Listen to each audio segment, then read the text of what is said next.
kepada segelintir orang Melayu dan juga segelintir orang India di Malaysia sekarang. You orang nak cuba buktikan apa sekarang? Orang Hindu di Malaysia. You orang ada masa untuk membina satu kuil. Tapi kenapa tak luangkan masa untuk pergi mengambil kelulusan daripada pihak berkuasa? Kenapa degil dan angkuh? Nak ambil kelulusan pun you orang tak nak kepada orang Melayu. Kenapa nak guna perkataan haram? You orang tahu tak? Haram itu satu perkataan yang sangat tajam. Boleh lukakan hati segelintir orang di Malaysia tahu. Kalau type Al-Aram dalam Google, dia akan keluar, dia akan tunjukkan tempat yang suci. Oleh itu, saya syorkan daripada gunakan perkataan haram yang akan menyakitkan hati kami semua, anda boleh guna tempat ibadat yang tiada kelulusan daripada pihak berkuasa. Itu lebih halus. Untuk kuil-kuil yang dibina semasa penjajahan British sebelum merdeka, anda bawalah semua bukti. Kalau ada semua bukti, bawa pergi ke pejabat tanah dan kerajaan negeri. Mereka boleh bantu, mereka boleh bagi hikmat nasihat. Itu pun orang tak boleh buat. Degil. Janganlah cakap semua kuil itu haram, tak ada kelulusan daripada pihak berkuasa. Itu salah. Kerana Perdana Menteri kita yang kita hormati telah pergi ke Batu Cave minggu lepas.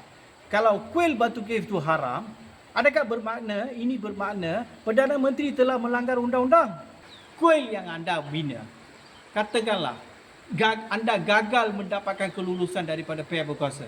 Apa anda patut buat? Anda patut alihkan kuil itu dengan usaha sendiri. Jangan biarkan orang lain datang merobohkan kuil itu.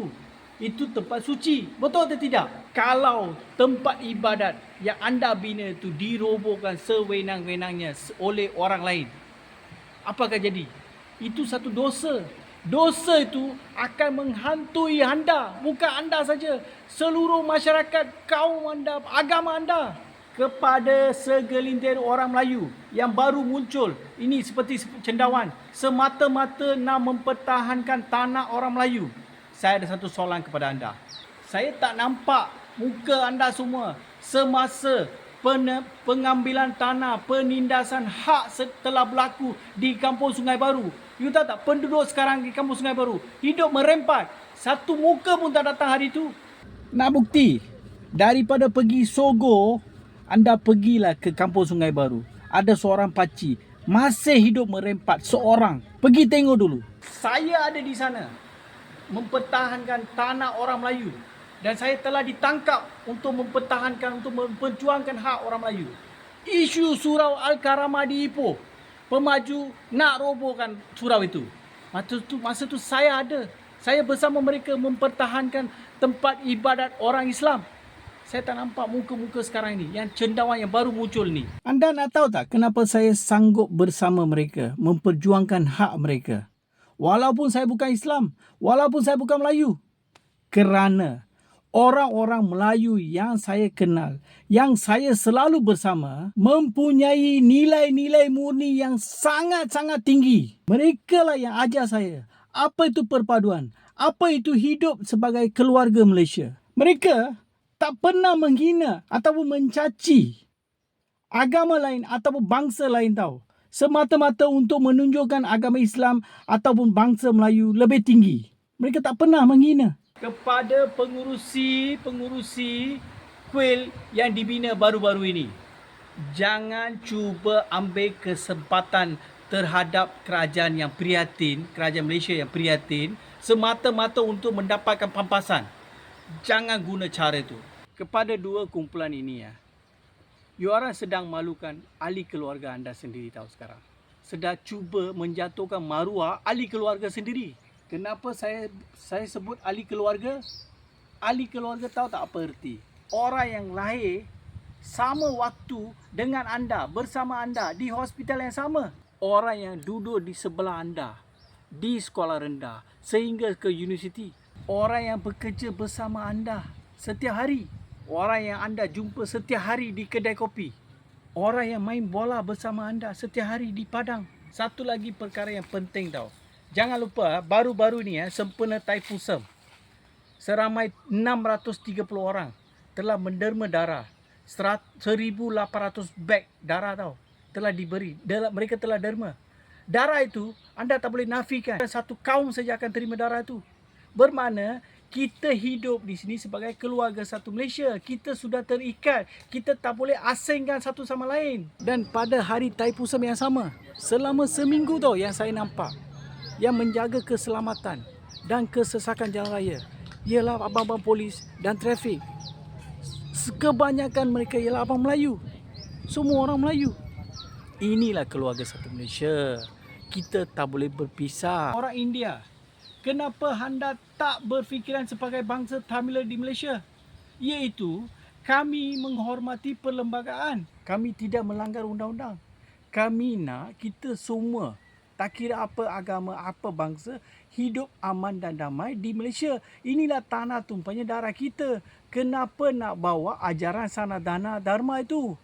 Tak penting, itu tak perlu di Malaysia. Saya tak nampak apa-apa tindakan, apa-apa usaha oleh Hindu Sanggam untuk selesaikan masalah kuil-kuil yang tiada kelulusan daripada pihak berkuasa. Mereka tak buat apa pun. Sepatutnya Malaysia Hindu Sanggam ini telah menyediakan satu garis panduan dan hikmat nasihat kepada semua pengurusan di kuil di Malaysia ni supaya ikut undang-undang Malaysia. Itu pun mereka tak buat. So apa gunanya Hindu Sanggam? Bubar je lah. Anda tahu tak?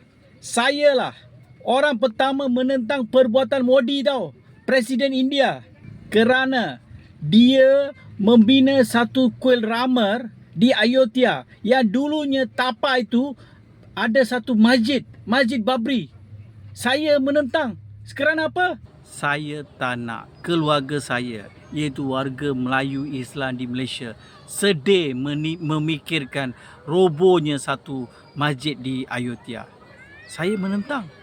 Sebab bagi saya, orang Melayu Islam sini lebih penting banding dengan Modi kat sana. Sekarang, apa sedang berlaku di Malaysia? Segelintir cendawan cuba sakitkan hati saya, cuba malukan satu agama. Soalannya, apa beza cendawan-cendawan seperti ini dengan Modi kat India tu? Perangai sama. Malukan, jatuhkan maruah satu agama. Tak ada beza. Saya sebagai bangsa Tamiler, saya rayu kepada segelintir orang Melayu di luar sana dan juga segelintir orang India di luar sana. Saya mohon maaf lah. Bagi pihak kedua-dua, saya mohon maaf. Apa yang kami harap, bangsa Tamil harap, supaya kita hidup aman damai.